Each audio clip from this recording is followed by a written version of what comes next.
Hello again. I'd like us now to imagine that we've shown up at a drawing class. I've set up my easel here.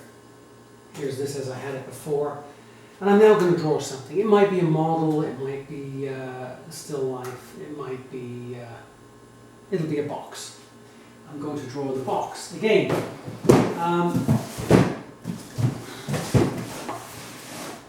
Now, once I'm set up, I'm putting the box at a 3/4 angle, as you can probably see. It looks better that way. It's just a little more interesting. Now, if I were drawing in a life drawing class, you know, with a model, perhaps, if the pose isn't particularly good, why not lift up the easel? And if you can, move it a little bit back, forth. You could even go to the other side of the room if you're not too disruptive. At the very least, if you have a position where the model is, I mean, if you're looking at the model like this, straight on, boring, you know, why not move a foot and just tilt the model a bit? Or if you're looking at the model like this and you can't see a hand on the one side, if you move a foot one way, you can see this hand, and it might look more balanced and interesting, you know, rather than just having a stub of arm disappear behind the body. Before I start as well, I want to set things up so that I can see my subject. I'm right-handed, so this makes sense, just to tilt the board so that I can, here's my stylus, so that I can measure angles for proportions. I can have this imaginary piece of plexiglass here. If I were left-handed, I might go this way.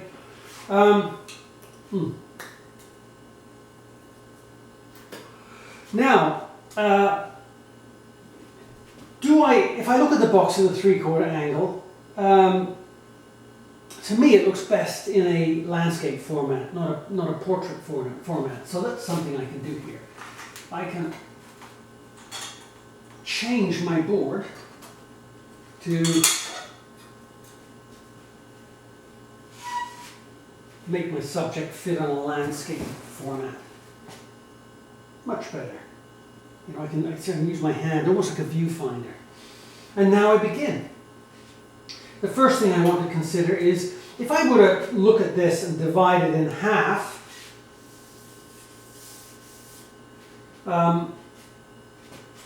the halfway point is somewhere about here.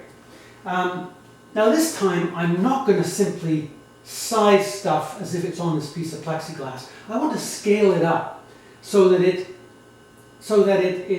it fills the page more. So I'm looking down on it a little bit. I'm seeing the top of the box.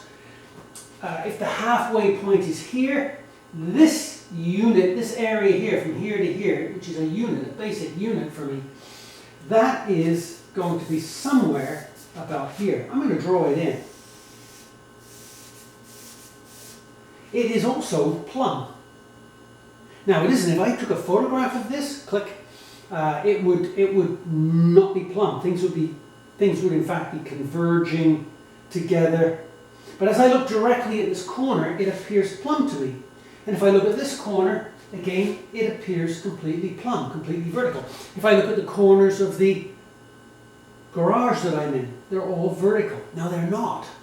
But because my eyes are rotating and looking directly at it, and my head is tilting and turning, it puts things into a kind of a default, you know, if you're far enough back, into a default two-point perspective. We will look at two-point perspective later on. So this distance between here and here. Here's the bottom. I'm going to make the bottom about here. And that is from here to here, but I don't know how high to make it yet.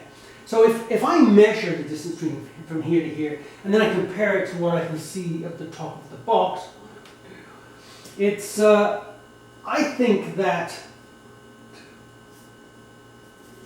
the back of the box will be somewhere about here. So I'm going to make this distance from here to here, from here to here. Now I very quickly can measure the angle, this angle here. So there's absolutely no reason why I shouldn't be able to draw a house, a car, a couch, a table in perspective. It's astonishing the number of experienced painters who don't understand, they'll go out and do some sketching and on location of buildings or something, and the perspective's off. There's absolutely no excuse for it. So now I've very quickly transferred these angles, and this is the transferring of angles from here, from my imaginary projection, piece of plexiglass with a projection on it. I've transferred it across to here. Now I can do the top of the box. I often have to do this a couple of times. I could be doing this with working on the model as well. There's a little bit more that way. There's my eraser. And now I can do this side.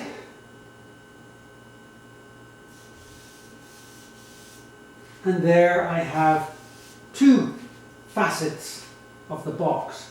Now, compared to the basic unit from here to here, or from here to here, how wide is the box? So I'm going to measure, I want to measure the distance between here and the edge of the box. I don't know where that is yet. In relation to the basic unit from here to here.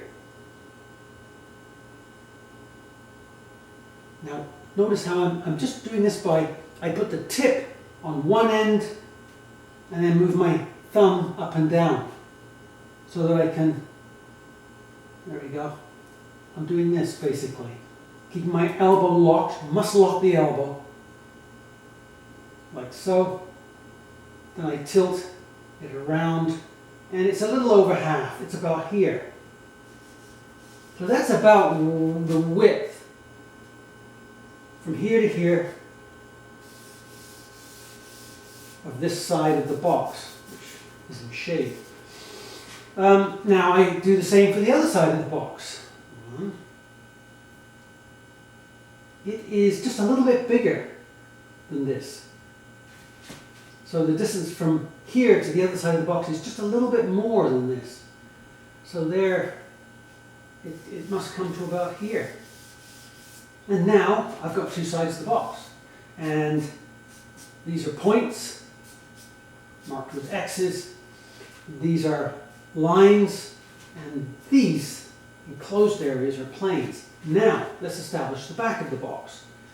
Going from here and here, I measure the angle there, and I measure